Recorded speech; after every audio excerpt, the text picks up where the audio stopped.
Oh,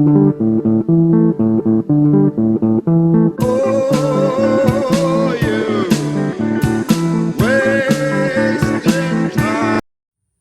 Hey everyone, it's Aviation Buff. I hope everyone's having a good summer. It's been a while since I made a video.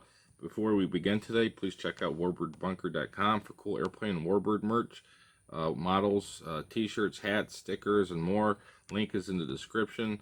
And I really appreciate everyone out there for liking and subscribing to my channel. I just try to be myself, a warbird and aviation history geek. I don't claim to know everything, but I try to study up on aviation history when I can, and I find a lot of aviation history and aircraft very fascinating. And I love old vintage aircraft, particularly the warbirds. And I really love talking about forgotten aircraft that has been forgotten through time by people today. So we try to remember the forgotten aircraft here at Aviation Buff. Anyway, real quick mention.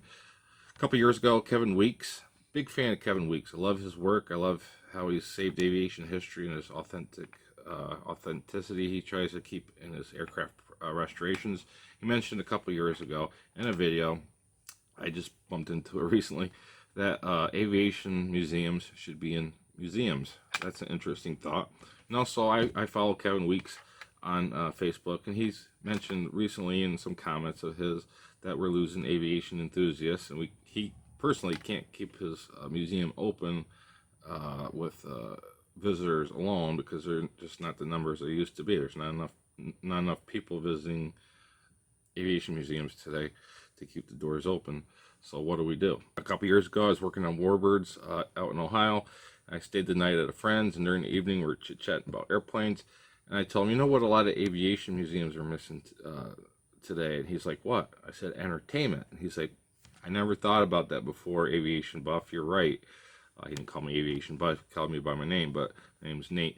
So I said, you know what, you're right, Nate. Some aviation museums are missing out on the entertainment side. Maybe that's something they could add to help draw in more people to their museum. I don't know what kind of entertainment you could add to an aviation museum. I have a couple ideas and thoughts on that. And it's unfortunate, but yeah, I mean, if you can make an aviation museum a fun place to go, then I would think people would probably visit more, right? Not that an aviation museum isn't fun. It's fun for me and a lot of us airplane geeks, but for the general public, maybe it is a little boring for them. I don't know. Aviation museums are really hitting a small niche of people anymore. We are losing people interested in history and stuff. So what do you do? Because these museums cost a lot of money to run, and they got projects they would like to finish, and all those projects cost money.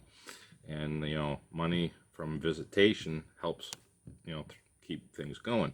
So I think a lot of aviation museums today are missing out on entertainment, and I think if aviation museums today can find some sort of entertainment to add to their museum to the general public, that might help draw more people in. I don't know what kind of entertainment out there you can think of. Now, I know the Kalamazoo Air Zoo in Kalamazoo, Michigan. They have small amusement park rides inside their aviation museum, and that's drawing in a lot of people. But that's kind of shooting away from the aircraft themselves. But I mean, that works for them, and I guess that's fine.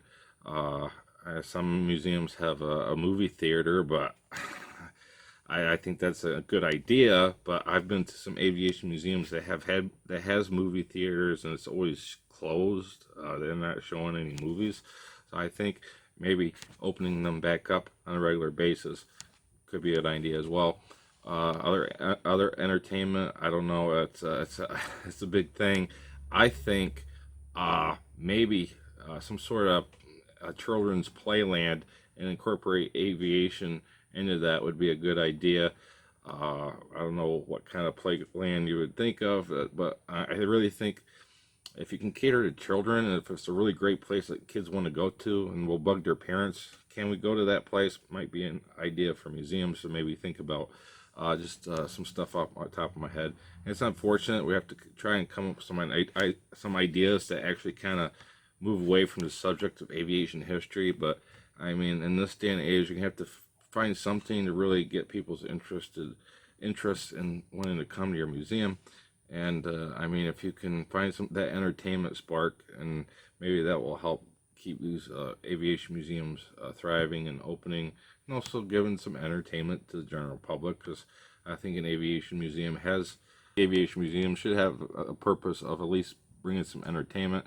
To me, an aviation museum should be able to bring the past to the present with aviation history, and try and bring aviation history as close to the present as we can in some sort of fantasy world. That's my thought process in my aviation museum. I would like to start is trying to bring the past to the present as close and as real as you can get.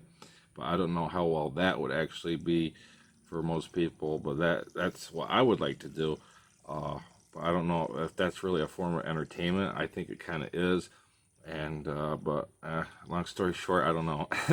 But I think, just long story short, I think aviation museums out there should find something entertainment to give and show to the general public. Might help bring in more visitors. Just an idea and a suggestion.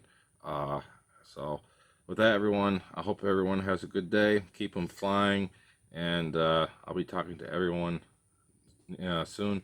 And keep an eye on for new airplane videos coming up soon. And with that, keep them flying. I'll see you guys later. Bye.